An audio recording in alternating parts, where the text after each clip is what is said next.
दोस्तों जैसा कि मैंने आपसे प्रॉमिस किया था कि मैं आपको निमी के तीनों सेट को डिस्क्राइब करूंगा, आपको समझाऊंगा, बेस्ट एक्सप्लेनेशन के साथ आपको प्रोवाइड करूंगा। तो जैसा कि आपको पता होगा सेट पेपर 1 और सेट पेपर 2 हम ऑलरेडी डिस्कस कर चुके हैं। आज की इस वीडियो में हम सेट पेपर 3 को डिस्कस करने वाले हैं और सेट पेपर 3 में भी हम वही पैटर्न रखेंगे जो कि आपका CBT एग्ज़ाम में रहता है। क्या रहता है? आपके ट्रेड थ्योरी के 38 क्वेश्चन आते हैं, इंजीनियरिंग ड्राइंग के 6 क्वेश्चन आते हैं, WCS के 6 क्वेश्चन आते हैं और एम्प्लॉयबिलिटी स्किल के 25 क्वेश्चन आते हैं। तो सेम पैटर्न से हम फॉलो कर रहे हैं जिससे कि हमें एग्ज़ाम वाली फील आ सके। और यहाँ पर हो जाते हैं क्वेश्चंस आपके 75 और 75 में से आपका क्या स्कोर रहता है वो आप मुझे कमेंट करके ज़रूर बताइएगा, जिससे कि मुझे भी पता लगे कि आपकी तैयारी किस लेवल की हो रखी है। उसी लेवल के मैं क्वेश्चंस आपके लिए लेकर के आऊँगा। क्लियर है? तो चलिए दोस्तों बिना टाइम वेस्ट के वीडियो शुरू करते हैं। तो यहाँ पर आप देख सकते हैं पहला क्वेश्चन हमारी स्क्रीन पर ही है। क्या रहा है? किस मोटर में यह विशेषता वक्र जैसा कि चित्र में दिखाया गया, ये जो किस मोटर का विशेषता वक्र है ये आपको बताना है। और मैंने आपको बताया था ये स्पीड और टॉर्क का विशेषता वक्र है। ये किस में होता है? ये आपका कम्युलेटिव कंपाउंड मोटर में होता है। किस में होता है? कम्युलेटिव कंपाउंड मोटर में होता है। तो याद रखिएगा ये क्वेश्चन प्रीवियस ईयर्स में आया हुआ है ना। इसके बाद अब हम नेक्स्ट क्वेश्चन की ओर चलते हैं। नेक्स्ट हमारा क्वेश्चन है चित्र वाला। और देखिए चित्र वाले जितने भी क्वेश्चन है ना, मैं हर क्लास में आपसे कह रहा हूँ कि चित्र वाली क्लास ज़रूर देख लेना, क्योंकि चित्र वाले क्वेश्चन आपके फिक्स होते हैं और वो नंबर आप फिक्स कर सकते हो। हर सेट में लगभग 15 से 20 क्वेश्चन आपके चित्र वाले ही रहते हैं। तो अगर आप चित्र वाले क्वेश्चन देख लेंगे तो करना कुछ नहीं रहता है, बस चित्र को याद रखना होता है, आपका राइट आंसर हो जाता है ना। तो यहाँ पर आप देखिए ये चित्र वाला भी क्वेश्चन मैंने आपको बताया था। यहाँ पर क्या है? ये आपकी फील्ड वाइंडिंग है और एक आपकी ये फील्ड वाइंडिंग है। यहाँ पर इसने किया क्या है? इसे कॉम्प्लिकेटेड बना दिया है। इस तरह से भी इसे बनाया जा सकता था, है ना। इसे इसमें और इसमें कोई अंतर है? कोई अंतर नहीं है, बात सेम है ना। तो ये है क्या? दोनों फील्ड है ना। तो फील्ड और पैरेलल ये किस में जुड़ी है? पैरेलल में जुड़ी है ना, समांतर में जुड़ी है ना। तो इसे क्या कहेंगे? Field parallel method. क्या कहेंगे? Field parallel method. तो किस में? ऑप्शन नंबर ए में है। तो ऑप्शन नंबर मेरा राइट आंसर आ जाएगा। चलिए आगे बढ़ते हैं नेक्स्ट क्वेश्चन की। तो क्वेश्चन नंबर 3 हमारा कुछ इस तरह से है। क्वेश्चन नंबर 3 हमसे कह रहा है कि कौन सी DC मोटर पूर्ण भार सीमा के साथ काम करने के लिए डिज़ाइन की गई है? ऐसी कौन सी मोटर है जो फुल लोड के साथ चलाने के लिए डिज़ाइन की गई है? तो मैंने आपको बताया था ना, जो डिफरेंशियल कंपाउंड मोटर होती है वो आपके फुल लोड के साथ चलाने के लिए डिज़ाइन की जाती है। तो ऑप्शन नंबर डी आपका यहाँ पर राइट आंसर हो जाएगा। यहाँ पर जो है ना मैक्सिमम स्टूडेंट्स कन्फ्यूज रहते हैं ऐसे क्वेश्चन में, क्योंकि यहाँ पर 3-4 तरह की तो आपको मोटर दे देगा, वहाँ पर हो जाते हैं आप कंफ्यूज। तो याद रखिएगा जो फुल लोड के साथ आपकी मोटर चलाई जाने के लिए डिज़ाइन की जाती है वो आपकी विभेदक यौगिक मोटर यानी डिफरेंशियल कंपाउंड मोटर होती है। क्लियर है? चलिए आगे बढ़ते हैं। नेक्स्ट हमारा क्वेश्चन नंबर 4 है और क्वेश्चन नंबर 4 हमसे क्या कह रहा है? कहाँ DC मिश्रित मोटरों को प्राथमिकता दी जाती है? जो DC मिश्रित मोटर होती है ना, कंपाउंड मोटर, उनको हम कहाँ पर प्राथमिकता देते हैं? तो मैंने आपको बताया था अलग अलग लोड के साथ, है ना, जो अलग अलग लोड की आवश्यकताएं होती है उनके अनुसार नियत गति हमें कांस्टेंट स्पीड चाहिए होती है, तो उसके लिए हम यहाँ पर यूज़ में लेते हैं। तो ऑप्शन नंबर डी यहाँ पर राइट आंसर हो जाएगा। क्लियर है? तो डी ऑप्शन यहाँ पर करेक्ट आंसर हो जाएगा। एंड जहाँ पर भी आपको डाउट लगे वहाँ पर आप कमेंट जरूर करिएगा, मैं सारे कमेंट्स का रिप्लाई करता हूँ। नेक्स्ट आपका क्वेश्चन नंबर कौन सा है भैया? क्वेश्चन नंबर 5 है। कह रहा है भारी भार के अचानक भारित करने के लिए किस प्रकार की DC मोटर का यूज़ किया जाता है? तो मैंने आपको बताया था जो भारी भार से भारित करने की बात करेगा तो आपका राइट आंसर किसके साथ जाएगा? कॉम्युलेटिव कंपाउंड मोटर के साथ जाएगा। किसके साथ? कॉम्युलेटिव कंपाउंड मोटर, यानी ऑप्शन नंबर डी को लॉक कर देंगे। क्लियर है ना? समझ में आ रहा है? चलिए आगे बढ़ते हैं।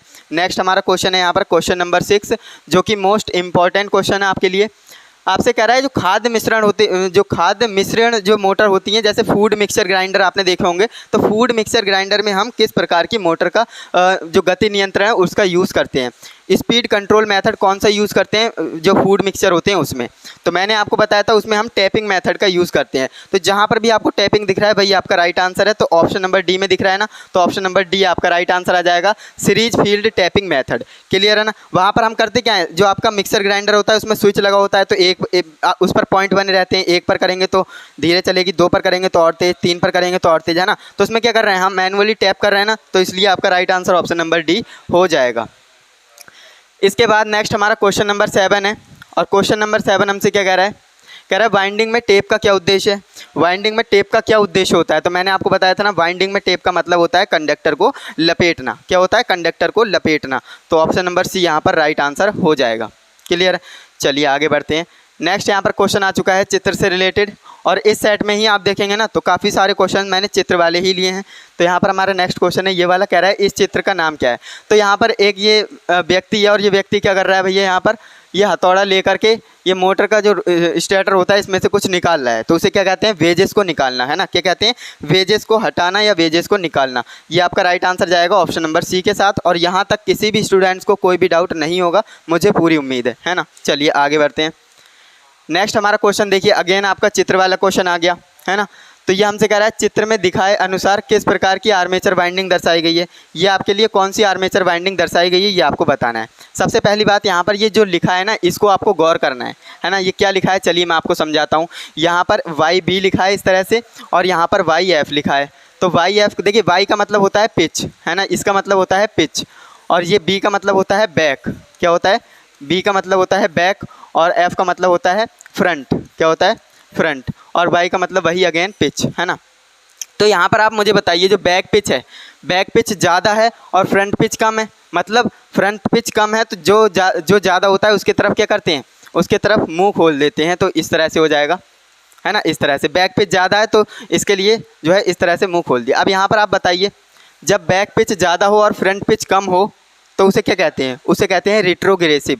क्या कहते हैं, रिट्रोग्रेसिव। जो आपकी फ्रंट पिच कम है और बैक पिच ज़्यादा है, सॉरी, जो आपकी बैक पिच फ्रंट पिच कम है और बैक पिच ज़्यादा, तो उसे प्रोग्रेसिव कहते हैं। ओके, कन्फ्यूजन नहीं होनी चाहिए, उसे हम प्रोग्रेसिव कहते हैं। तो ऑप्शन नंबर सी आपका राइट आंसर आ जाएगा। लेकिन अगर ये उल्टा होता, ये इस तरह से होता, है ना, बैक पिच कम होती और फ्रंट पिच ज़्यादा होती, है ना, तो आपका रिट्रोग्रेसिव हो जाता। तो इसे आप याद रखेंगे। चलिए आगे बढ़ते हैं नेक्स्ट क्वेश्चन की ओर।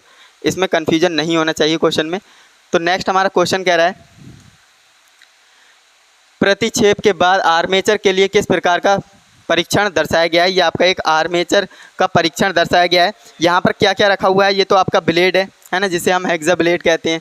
और ये आपका क्या है, आर्मेचर है ना। क्या है, आर्मेचर हो गया। ये आपका क्या है, ग्राउलर है। और कौन सा ग्राउलर है, मैंने आपको बताया था ना, एक्सटर्नल ग्राउलर है। कौन सा, एक्सटर्नल ग्राउलर है। तो यहाँ पर ये कौन सा टेस्ट हो रहा है, मैंने आपको बताया था, अगर यहाँ पर हेक्सा ब्लेड रखा हुआ है तो वो आपका कौन सा होता है, सॉर्टेड कॉइल टेस्ट। कौन सा, सॉर्टेड कॉइल टेस्ट होता है। लेकिन अगर मान लीजिए हेक्सा ब्लेड नहीं होता यहाँ पर, तो ये कौन सा टेस्ट होता, तो ये ओपन कॉइल टेस्ट होता। कौन सा, ओपन कॉइल टेस्ट होता। बस ये सिंपल सी ट्रिक आपको याद रखनी है। अगर यहाँ पर हेक्सा ब्लेड रखा है तो वो सॉर्टेड कॉइल टेस्ट हो रहा है, अगर हेक्सा ब्लेड नहीं रखा है तो वो ओपन कॉइल टेस्ट हो रहा है। तो अभी आप मुझे बताइए इसका राइट आंसर क्या जाएगा। हेक्सा ब्लेड है तो मतलब कौन सा टेस्ट हो रहा है, इसमें सॉर्टेड कॉइल टेस्ट हो रहा है। कौन सा हो रहा है, सॉर्टेड कॉइल टेस्ट हो रहा है। मतलब ऑप्शन नंबर बी हमारा राइट आंसर हो जाएगा। चलिए आगे बढ़ते हैं नेक्स्ट क्वेश्चन की ओर। इसके बाद हमारा नेक्स्ट क्वेश्चन है 11 नंबर, और ये क्वेश्चन हमसे कह रहा है कि किस प्रकार के वाइंडिंग तार का उपयोग हम समरसेबल जो मोटर होती हैं, पानी वाली मोटर होती हैं, उनकी वाइंडिंग करने के लिए यूज़ में लेते हैं। तो मैंने आपको बताया था, अगर नॉर्मल मोटर की बात करेगा तो हम सुपर इनेमल कॉपर वायर का यूज़ कर लेते हैं वाइंडिंग के लिए। लेकिन अगर पानी वाली मोटर या फिर समरसेबल की बात करेगा, उसमें हम वाइंडिंग में लिए किस तरह के तार का यूज़ करते हैं, तो PVC कवर्ड टाइप, है ना, PVC कवर्ड टाइप जो वायर आता है उसका यूज़ करते हैं। तो ऑप्शन नंबर ए आपका राइट आंसर हो जाएगा। यहाँ तक कोई भी समस्या नहीं होगी, है ना। चलिए आगे बढ़ते हैं। क्वेश्चन नंबर 12 आपके सामने आ चुका है भैया। क्वेश्चन नंबर 12 हमसे क्या कह रहा है, डीसी कंपाउंड मोटर के घूर्णन की दिशा बदलने के लिए आर्मेचर की दिशा बदलना क्यों बेहतर है। हमारे पास डीसी कंपाउंड मोटर है, हम उसके घूमने की दिशा बदलना चाह रहे हैं, तो हम आर्मेचर की धारा की दिशा क्यों बदलते हैं, ये आपको बताना है। तो ऐसा हम इसलिए करते हैं जिससे कि मोटर की जो विशेषताएं हैं, कैरेक्टरिस्टिक्स हैं, उन्हें मेंटेन कर सकें, उन्हें बनाए रख सकें, है ना। तो ऑप्शन नंबर बी यहाँ पर करेक्ट आंसर हो जाएगा। यहाँ तक किसी भी स्टूडेंट्स को कोई भी डाउट नहीं होना चाहिए, है ना। चलिए आगे बढ़ते हैं। नेक्स्ट हमारा क्वेश्चन नंबर 13 है, जो कि हमसे क्या कह रहा है डीसी, यदि डीसी कंपाउंड मोटर चलाने के दौरान 4 पॉइंट स्टार्टर का प्रारंभिक प्रतिरोध खुल जाएगा तो क्या होगा। भाई जाहिर सी बात है, प्रारंभिक प्रतिरोध खुलने की बात कर रहा है ना, तो मोटर क्या हो जाएगी, बंद हो जाएगी। अब यहाँ पर आप नॉर्मल भाषा में समझे तो यहाँ पर ये आपका फ़ैन है ना, इसके 2 वायर जा रहे हैं, न्यूट्रल और फेस। मैंने क्या किया, एक वायर को यहाँ से काट दिया, तो क्या आपका फ़ैन चलेगा, नहीं चलेगा, जाहिर सी बात है। तो यहाँ पर ये कह रहा है कि जो 4 पॉइंट स्टार्टर है, इसका प्रारंभिक प्रतिरोध क्या हो गया, खुल गया, है ना। खुल गया मतलब टूट गया, यहाँ पर आप देख सकते हैं। तो कह रहा है क्या होगा, तो मैं आपको ऑप्शन दिखा देता हूँ, आप इसका राइट आंसर बता देंगे। देखिए, पहला आप ऑप्शन हमसे कह रहा है कि मोटर बंद हो जाएगी, दूसरा कह रहा है मोटर धीमी गति से चलेगी, तीसरा कह रहा है बहुत तेज़ गति से चलेगी, चौथा कह रहा है उल्टी दिशा में चलेगी। तो राइट आंसर जाएगा ऑप्शन नंबर ए के साथ, क्योंकि प्रारंभिक प्रतिरोध खुल गया है तो मोटर क्या हो जाएगी भैया, बंद हो जाएगी, है ना। तो ऑप्शन नंबर ए आपका राइट आंसर हो जाएगा। चलिए आगे बढ़ते हैं, ये तो बहुत आसान क्वेश्चन था। इसके बाद नेक्स्ट आपका क्वेश्चन है, और ये क्वेश्चन पूछा गया क्वेश्चन है। क्वेश्चन क्या कह रहा है हमसे, कह रहा है 4 पोल डीसी मोटर के आसन्न ध्रुवों के बीच जो विपरीत ध्रुवता होती है उसे हम कैसे प्राप्त करेंगे। 4 पोल डीसी मोटर हमारे पास है, हम क्या करने चाह रहे हैं, उसके ध्रुव बदलना चाह रहे हैं। जो पोल होते हैं ना, उन्हें एन को एस और एस को एन करना चाहते हैं। तो क्या करेंगे भाई, जाहिर सी बात है, जो धारा की विपरीत दिशा में प्रवाहित कर देंगे, यानी धारा की दिशा को पलट देंगे तो ये हो जाएगा, है ना। धारा की दिशा को पलट देंगे तो जो ध्रुव हैं, जो पोल हैं, वो भी बदल जाएंगे, एन एस हो जाएगा और एस एन हो जाएगा, है ना। तो ऑप्शन नंबर डी हमारा करेक्ट आंसर है। इसके बाद आगे बढ़ते हैं। नेक्स्ट हमारा क्वेश्चन नंबर 15 है, जो कि हमसे कह रहा है शंट फील्ड कॉइल को डीसी 3 पॉइंट स्टार्टर में होल्डिंग कॉइल के साथ श्रृंखला में क्यों जोड़ा जाता है ना। इसका राइट आंसर आपको बताना है। तो देखिए, बात कर रहा है 3 पॉइंट डीसी स्टार्टर में, कह रहा है होल्डिंग कॉइल को श्रृंखला के साथ क्यों जोड़ा जाता है ना। तो ऐसा हम इसलिए करते हैं जिससे कि शंट फील्ड खुले होने की स्थिति में मोटर सुरक्षित रहे। क्या होता है ना, कभी कभी शंट फील्ड खुल जाती है ना, वायर टूट जाता है, कट जाता है, तो ऐसे में क्या होगा, मोटर सुरक्षित रहेगी। तो इसलिए आपका राइट आंसर क्या जाएगा, ऑप्शन नंबर डी के साथ जाएगा। क्लियर है, यहाँ तक कोई भी समस्या नहीं होगी। चलिए आगे बढ़ते हैं। नेक्स्ट हमारा क्वेश्चन नंबर 16 है, और क्वेश्चन नंबर 16 हमसे कह रहा है गति नियंत्रण की कौन सी विधि डीसी शंट मोटर की निर्धारित गति से कम गति प्रदान करती है। बात कर रहा है कि निर्धारित गति जो होती है ना, उससे कम की बात कर रहा है। और जब भी कम की बात करेगा तो आर्मेचर के साथ जाएंगे, आर्मेचर कंट्रोल मेथड। किसके साथ जाएंगे, आर्मेचर कंट्रोल मेथड के साथ जाएंगे। तो किस में दिख रहा है, ऑप्शन नंबर सी में दिख रहा है ना, तो ऑप्शन नंबर सी को लॉक कर देंगे। क्लियर है, चलिए आगे बढ़ते हैं नेक्स्ट क्वेश्चन की ओर। तो नेक्स्ट क्वेश्चन आपकी स्क्रीन पर है ना, जो कि आपसे कह रहा है गति नियंत्रण की कौन सी विधि डीसी श्रृंखला मोटर की रेटेड गति से कम। देखिए, वही क्वेश्चन पूछ लिया, अभी मैंने आपको बताया था ना। तो क्वेश्चन की थोड़ी सी लैंग्वेज चेंज करके रिपीट कर दिया क्वेश्चन। तो मैंने आपको बताया था किसके साथ जाएंगे, आर्मेचर डाइवर्टर मेथड के साथ। किसके, आर्मेचर डाइवर्टर मेथड। तो ऑप्शन नंबर डी यहाँ पर क्या होगा, राइट आंसर हो जाएगा। चलिए आगे बढ़ते हैं। क्वेश्चन नंबर 18 आपकी स्क्रीन पर है, और ये क्वेश्चन हमसे कह रहा है डिफरेंशियल कंपाउंड मोटर में स्टार्टिंग के समय सीरीज वाइंडिंग, जो सीरीज फील्ड होती है, उसको शॉर्ट सर्किट क्यों किया जाता है। जो डिफरेंशियल कंपाउंड मोटर होती है, उसे स्टार्ट करने के टाइम जो सीरीज फील्ड होती है, उसे शॉर्ट सर्किट क्यों किया जाता है, ये हमसे बोल रहा है ना। तो याद रखेंगे, घूर्णन की उचित दिशा बनाए रखने के लिए हम ऐसा करते हैं। किस लिए, to maintain the proper direction of rotation. इसलिए राइट आंसर क्या जाएगा, ऑप्शन नंबर डी के साथ जाएगा। क्लियर है ना, यहाँ तक कोई भी डाउट नहीं होगा। तो चलिए आगे बढ़ते हैं, जब डाउट नहीं है तो, है ना। और जहाँ पर भी आपको डाउट हो, वहाँ पर आपके सामने कमेंट बॉक्स है ही, वहाँ पर आप मुझसे पूछ सकते हो, है ना। चलिए नेक्स्ट हमारा क्वेश्चन हमसे कह रहा है कि किस डीसी मोटर को अलग अलग भार के तहत स्थिर गति से संचालित किया जाता है ना। ऐसी कौन सी मोटर है जिसे हम अलग अलग भार के अकॉर्डिंग क्या कर सकते हैं, गति से संचालित कर सकते हैं। तो वो कौन सी मोटर होती है, तो वो हमारी cumulative long shunt compound motor होती है। कौन सी, cumulative long shunt compound motor होती है। तो इस चीज़ को आप याद रखेंगे, ऑप्शन नंबर बी को फोड़ देंगे। क्लियर है ना, चलिए आगे बढ़ते हैं। क्वेश्चन नंबर 20 हमारा आ चुका है, और क्वेश्चन नंबर 20 हमसे कह रहा है कि डीसी शंट मोटर के साथ 3 पॉइंट स्टार्टर में नो वोल्ट कॉइल को कैसे जोड़ा जाता है ना। जो डीसी शंट मोटर होती है, इसमें 3 पॉइंट स्टार्टर में नो वोल्ट कॉइल, जिसे हम NVC कहते हैं, नो वोल्ट कॉइल को कैसे जोड़ा जाता है, ये आपको बताना है ना। तो याद रखिएगा, connected in series with the shunt field, यानी शंट फील्ड के साथ श्रृंखला क्रम में, श्रृंखला बोले तो सीरीज में, है ना। तो राइट आंसर आपका किसके साथ जाएगा, ऑप्शन नंबर डी के साथ जाएगा। जो भी ऑप्शन नंबर डी लगा रहे हैं बिल्कुल करेक्ट आंसर है ना। चलिए आगे बढ़ते हैं। इसके बाद हमारा क्वेश्चन नंबर 21 है, और क्वेश्चन हमसे कह रहा है डीसी मोटर में सामान्य से ऊपर और नीचे दोनों गतियों को प्राप्त करने के लिए किस नियंत्रण विधि को लागू करेंगे। देखिए, बात कर रहा है यहाँ पर सामान्य 0 है, और उससे सामान्य जा रहा है, और सामान्य से भी ऊपर जा रहा है ना। यानी सामान्य से ऊपर और नीचे दोनों गति प्राप्त करने की बात कर रहा है। और जब भी ऐसी बात करता है ना, तो वर्ड लियोनार्ड स्पीड कंट्रोल एक मेथड होता है, और इसी का हम यूज़ करते हैं। किसका, word Leonard speed control method. तो इसे आप याद रखेंगे, ये आपका राइट आंसर हो जाएगा। और जब बात करेगा कि सामान्य से कम, है ना, या जो निश्चित गति है उससे कम की बात करेगा, तो आर्मेचर फील्ड के साथ जाइएगा। सो ऑप्शन नंबर डी आपका राइट आंसर हो जाएगा। इसके बाद नेक्स्ट हमारा क्वेश्चन नंबर 22 है। ये कह रहा है 3 पॉइंट स्टार्टर के होल्डिंग कॉइल को शंट फील्ड के साथ श्रृंखला में क्यों जोड़ा जाता है। ये क्वेश्चन रिपीट हुआ है, अभी मैंने आपको बताया था, है ना। तो देखिए, ऐसा हम इसलिए करते हैं जिससे कि क्या कर सकें, फील्ड खुलने पर मोटर को सुरक्षा प्रदान कर सकें, है ना। ये आपका राइट आंसर जाएगा ऑप्शन नंबर डी के साथ। होता क्या है ना, कभी कभी फील्ड खुल जाती है तो मोटर की जो सुरक्षा हो जाती है, इसलिए हम इसका यूज़ करते हैं। ऑप्शन नंबर डी हमारा राइट आंसर हो जाएगा। चलिए आगे बढ़ते हैं। इसके बाद हमारा नेक्स्ट क्वेश्चन नंबर 23 है। क्वेश्चन नंबर 23 हमसे कह रहा है कि किसी कंपाउंड मोटर की विशेषता में परिवर्तन किए बिना DOR को बदलने का तरीका, बेहतर तरीका आपको बताना है क्या है ना।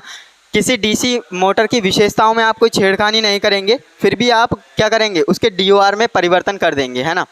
तो आपको बताना है कि इसका राइट आंसर क्या होगा। कह रहा है आर्मेचर करंट की दिशा बदलें, कह रहा है शंट फील्ड की दिशा बदलें, सीरीज फील्ड की करंट, या फिर आर्मेचर और शंट फील्ड दोनों की दिशा बदलें। तो इसका राइट आंसर किसके साथ जाएगा, इसका राइट आंसर जाएगा ऑप्शन नंबर ए के साथ, आर्मेचर करंट की दिशा बदले, है ना। ऑप्शन नंबर ए आपका बिल्कुल करेक्ट आंसर हो जाएगा। अगर जहाँ पर भी आपको डाउट हो तो वहाँ पर आप मुझसे पूछ सकते हो। चलिए आगे बढ़ते हैं। नेक्स्ट आपका क्वेश्चन आ चुका है 24 नंबर, और 24 नंबर क्वेश्चन कह रहा है 3 पॉइंट स्टार्टर में नो वोल्ट कॉइल का उद्देश्य क्या है। मैंने जस्ट अभी आपको बताया ये करता क्या है। यहाँ पर देखिए डिस्कनेक्ट द मोटर, हाँ यहाँ पर फोर्थ ऑप्शन भी आपको दिखा देते हैं। देखिए नेक्स्ट आपका यहाँ पर क्वेश्चन ऑप्शन है, कह रहा है कि 3 पॉइंट स्टार्टर में NVC का क्या यूज़ है ना। NVC का यूज़ मैंने अभी आपको बताया था ना, NVC नो वोल्ट कॉइल का क्या यूज़ होता है, क्या पर्पस होता है। तो मैंने आपको बताया था बिजली गुल होने पर क्या होता है, मोटर को डिस्कनेक्ट करने के काम आता है ना। तो क्या हो जाएगा, ऑप्शन नंबर डी यहाँ पर राइट आंसर हो जाएगा। किसी को कोई समस्या नहीं होगी, है ना। बेसिक क्वेश्चन चल रहे हैं। इसके बाद नेक्स्ट हमारा क्वेश्चन नंबर 25 है, और क्वेश्चन नंबर 25 कह रहा है कि कौन सी गति नियंत्रण प्रणाली शून्य से सामान्य से अधिक, देख बात कर दी यहाँ पर, शून्य से सामान्य कह रहा है, शून्य से सामान्य नॉर्मल पोजीशन, और नॉर्मल से भी क्या, नॉर्मल से भी अधिक गति को आसान बदलाव प्रदान करता है। तो ऐसी कौन सी मेथड है, तो मैंने आपको बताई थी वर्ल्ड लियोनार्ड विधि, है ना। World Leonard speed control method आपका होता है। तो ऑप्शन नंबर डी आपका क्या होगा, राइट आंसर हो जाएगा। और यहाँ तक किसी भी स्टूडेंट्स को कोई भी समस्या नहीं होनी चाहिए। चलिए आगे बढ़ते हैं।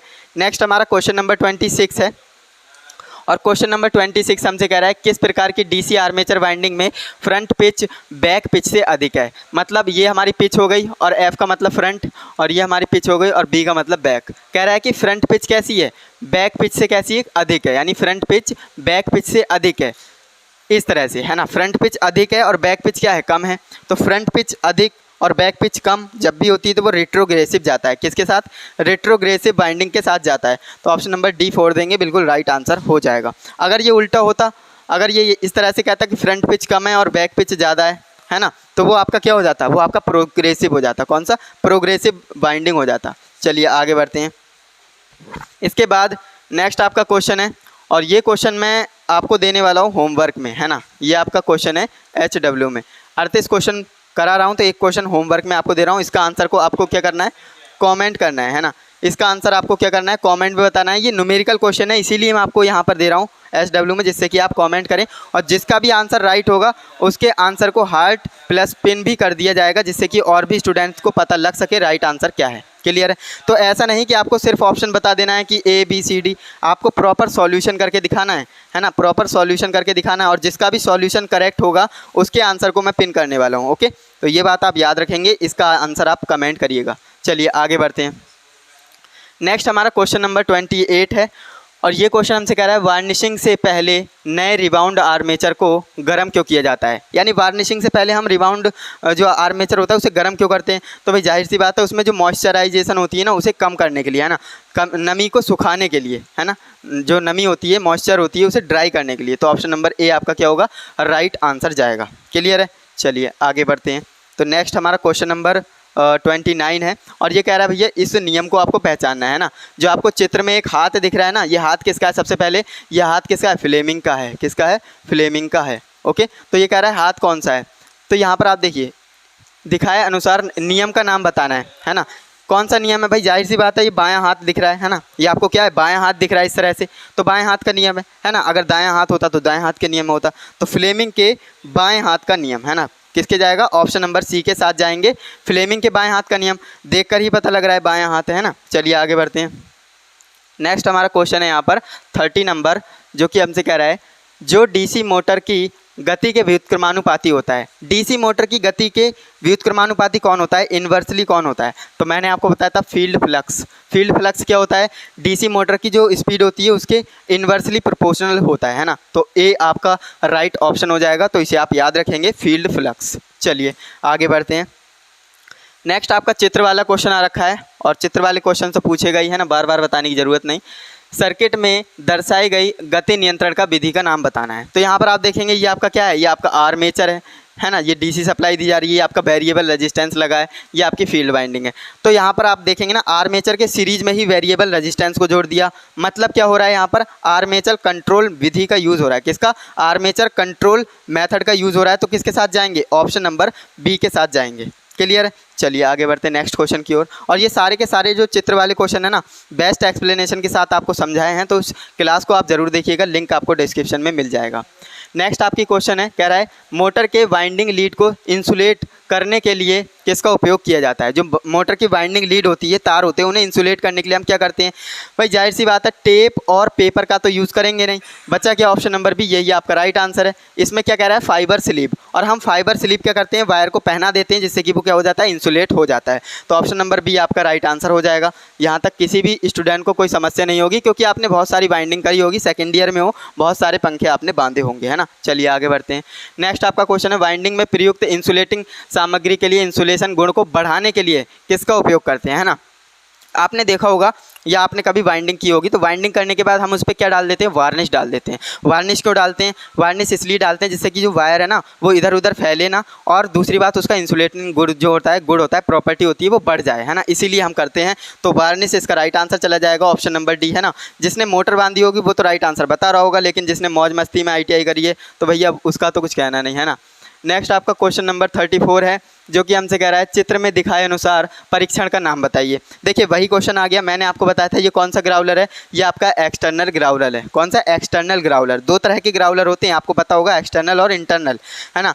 और ये आपका क्या है? आर्मेचर है। लेकिन यहाँ पर आपको ध्यान से इस चीज़ को देखना है ना, इस चीज़ को देखना है, ये कहाँ कहाँ पर है। अगर ये दोनों वायर इस पर होते, है ना, तो यह ओपन कॉइल टेस्ट होता।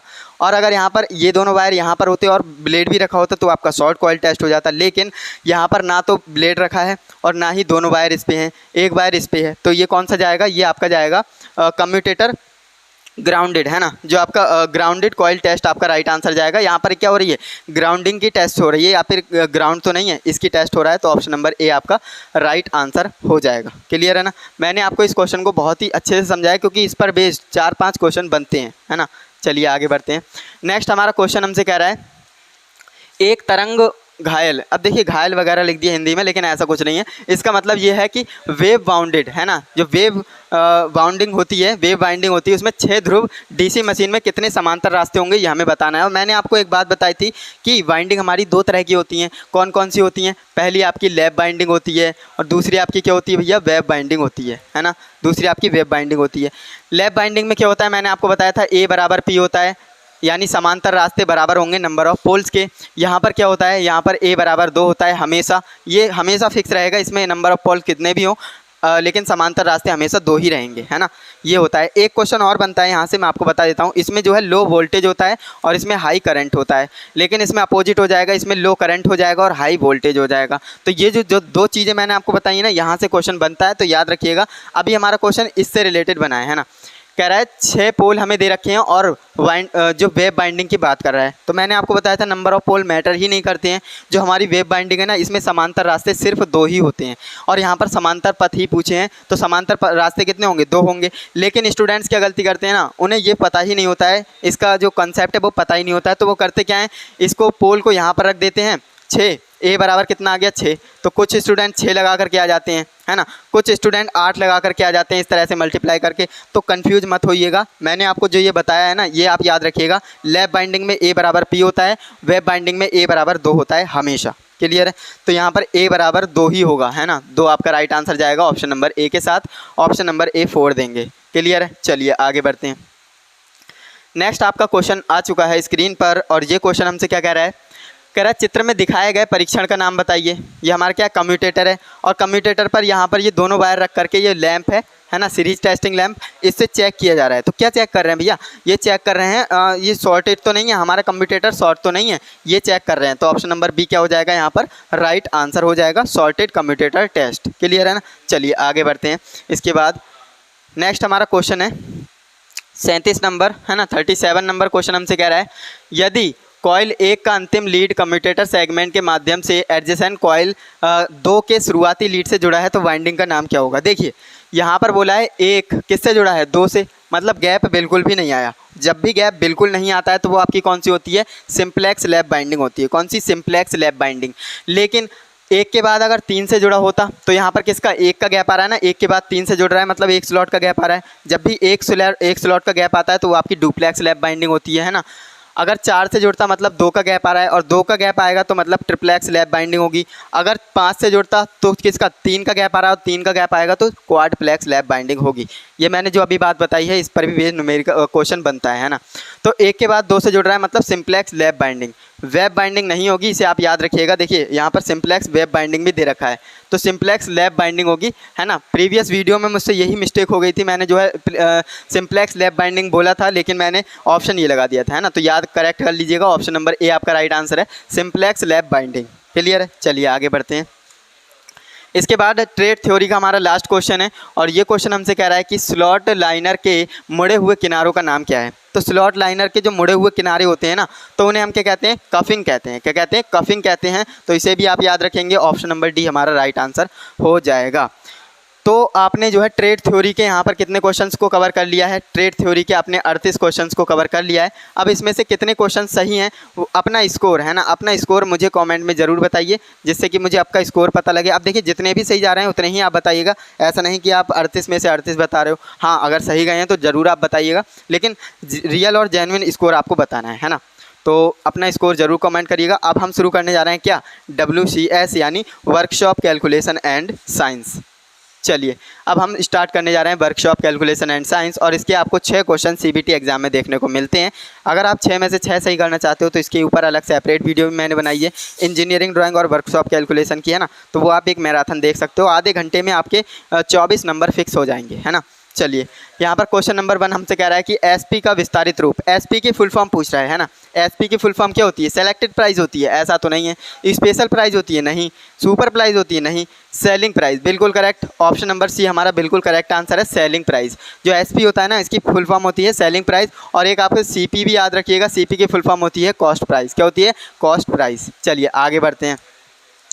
नेक्स्ट हमारा क्वेश्चन है यहाँ पर और ये क्वेश्चन हमसे क्या कह रहा है आई किसको निरूपित करता है। जो आई है ना वो किस में बात कर रहा है, साधारण ब्याज वाला फॉर्मूला जो होता है ना, साधारण ब्याज वाला जो फॉर्मूला होता है उसमें आई किसको निरूपित करता है ये आपको बताना है। और मैंने आपको 4 चीज़ें बताई थी, P, I, R और N, ये आप याद रखिएगा।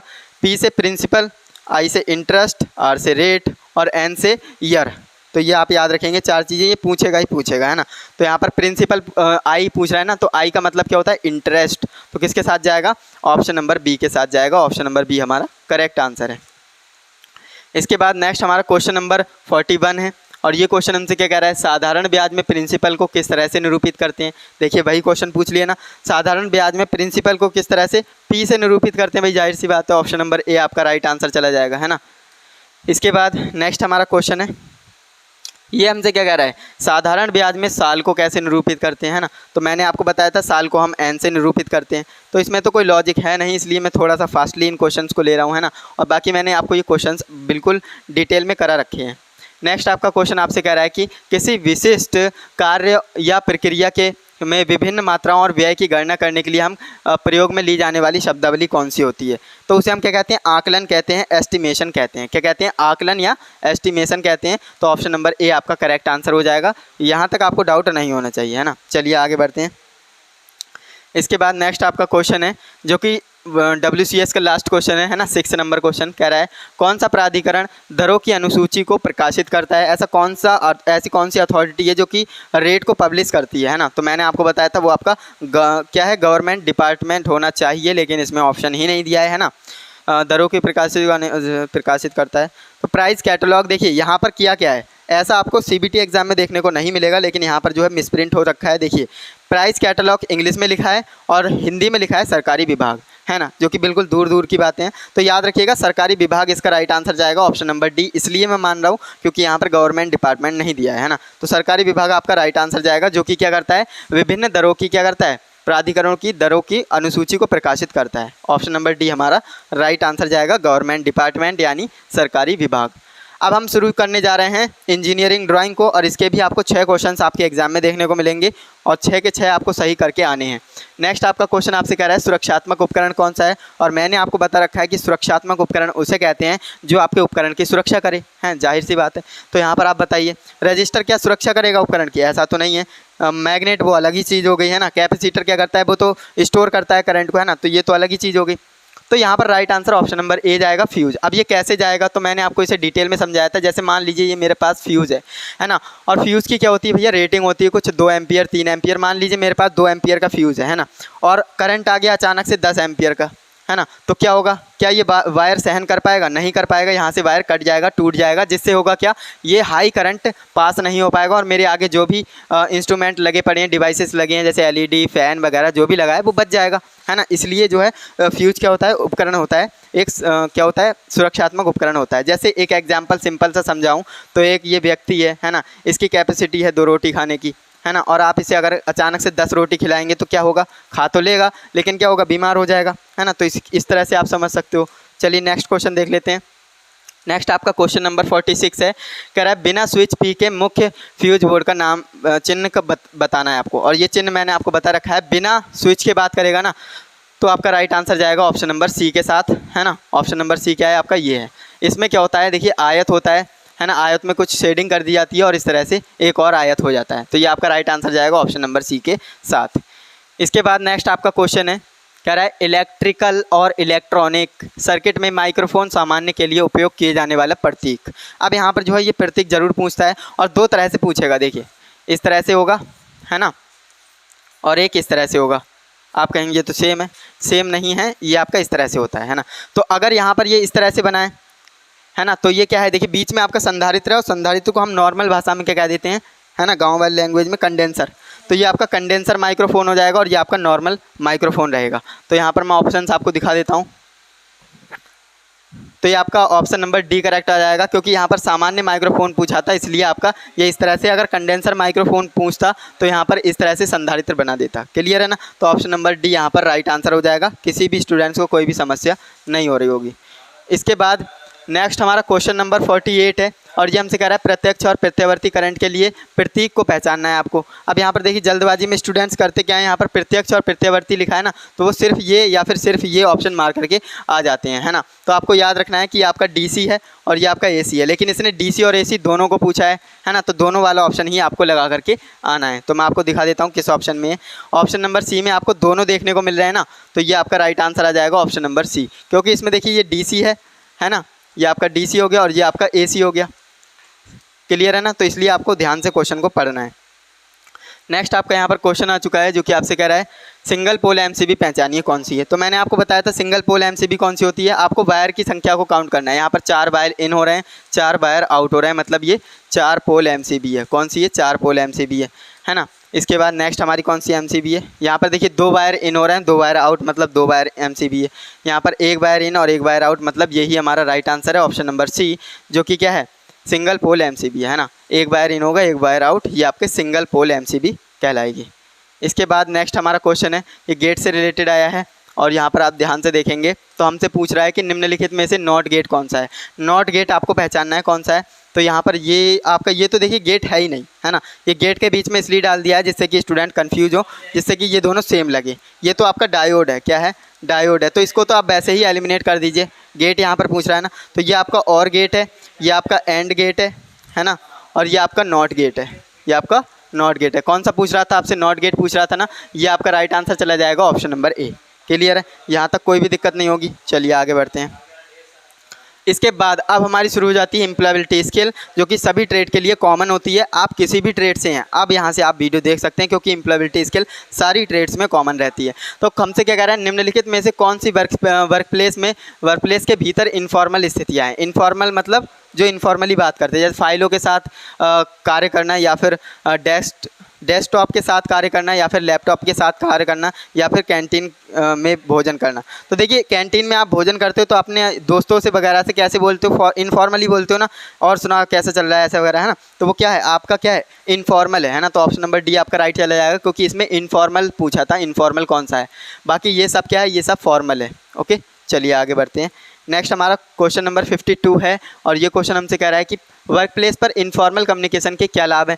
आप जो है वर्क प्लेस पर इनफॉर्मल कम्युनिकेशन करते हैं तो उसका क्या फ़ायदा होता है, ये आपको बताना है। आप क्या करते हैं, लोगों को एक बेहतर तरीके से मिलकर आप बात करने में आपको मदद मिलती है। यहाँ पर जैसे मान लीजिए 4-5 लोग हैं और आप फॉर्मली बात कर रहे हो तो वहाँ पर हो सकता है उसको लैंग्वेज समझ में ना आए। जैसे मान लीजिए इंग्लिश बोल रहा है और इसे समझ में ना आए, तो इसलिए अगर ये अपनी नॉर्मल भाषा में बात करेगा, है ना, इनफॉर्मल में तरीके से बात करेगा तो ये आसानी समझ जाएगा, यानी कि काम को बेहतर तरीके से कर पाएगा। तो ऑप्शन नंबर ए आपका राइट आंसर हो जाएगा।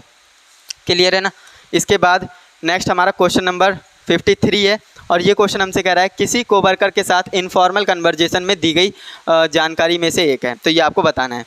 देखिए, कंपनी में भूमिका के बारे में बताना है या फिर अनुभव के बारे में बताना है या फिर टाइमिंग, ऑफिस टाइमिंग के बारे में बताना, तो ये तो हम फॉर्मली ही बताएंगे ना। अब यहाँ पर बात कर रहा है अपने उनके घर के बारे में पूछना है ना, तो घर के बारे में आप कैसे पूछेंगे, और सुना भाई घर पे कैसा, घर पे सब ठीक है, क्या चल रहा है, तो ये क्या हो गया, इनफॉर्मल बात हो गई ना, तो ये आपका इनफॉर्मल हो जाएगा, यानी ऑप्शन नंबर बी हमारा राइट आंसर हो जाएगा। अगर यही बात आप पूछते कंपनी की भूमिका कैसी है ना, उसमें रोल आपको पूछना है या फिर जॉब वगैरह पूछना है, एक्सपीरियंस, तो आप फॉर्मल तरीके से पूछेंगे। क्लियर है। चलिए आगे बढ़ते हैं।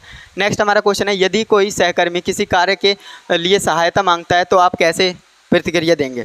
आपसे कोई बंदा सहायता मांग रहा है ना, तो आप क्या करेंगे, हेल्प मांग रहा है, पूछो तो मैं इतने भी नहीं पता, आप ऐसा थोड़ी कहेंगे, पूछो तो मैं इतना भी नहीं आता है, ऐसा कहेंगे तो वो वैसे ही हेल्प नहीं लेगा, है ना।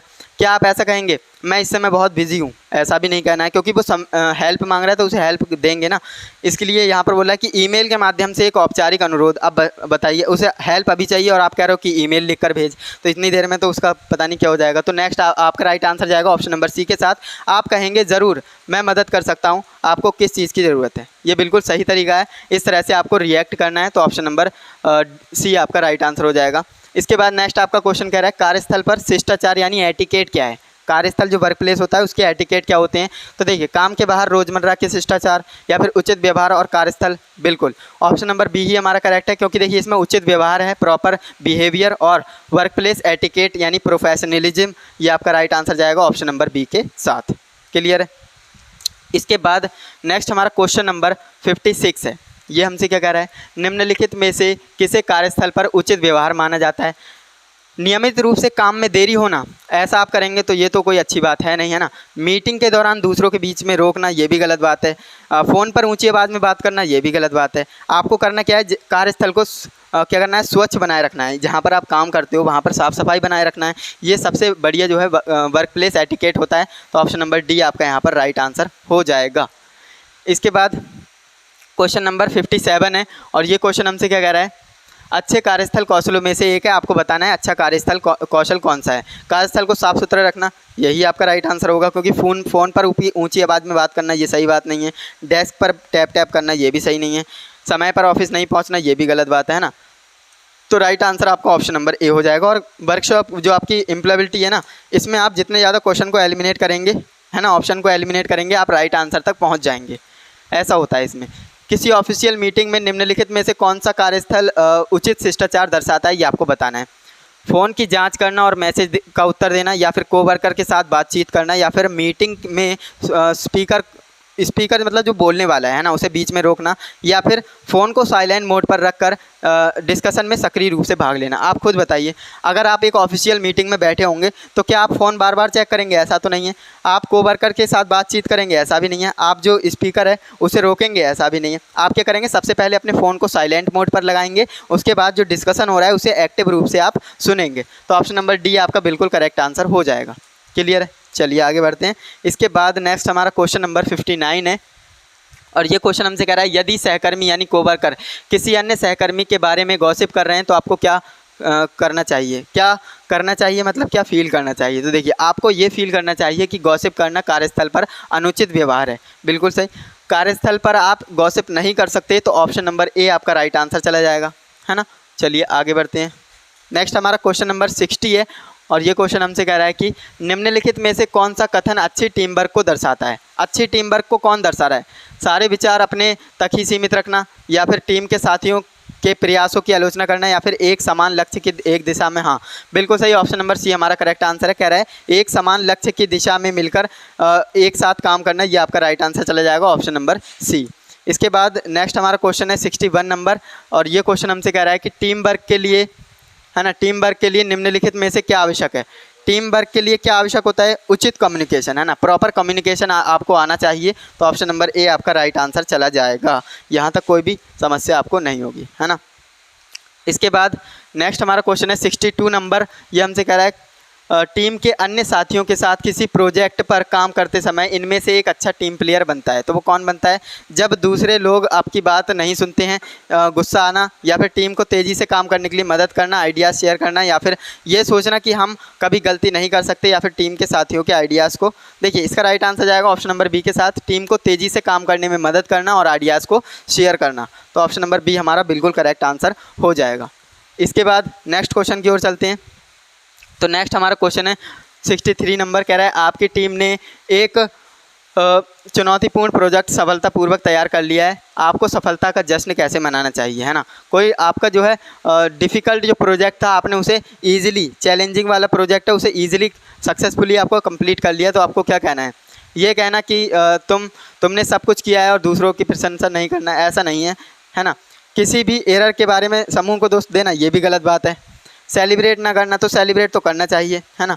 मदद करने के लिए अपने समूह के लोगों को धन्यवाद करना, ये बिल्कुल सही बात है। क्योंकि देखिए आपने जो चैलेंज वाला प्रोजेक्ट है वो सिर्फ आपने तो कंप्लीट किया नहीं है, आपकी पूरी टीम ने किया है। तो सबसे पहले आप अपनी टीम का धन्यवाद करिए, है ना। तो ये आपका राइट आंसर जाएगा ऑप्शन नंबर डी के साथ। इसके बाद नेक्स्ट आपका क्वेश्चन है 64 नंबर। कह रहा है यदि टीम का कोई साथी अपना निर्धारित कार्य पूरा करने में संघर्ष कर रहा है तो आपको क्या करना है ना।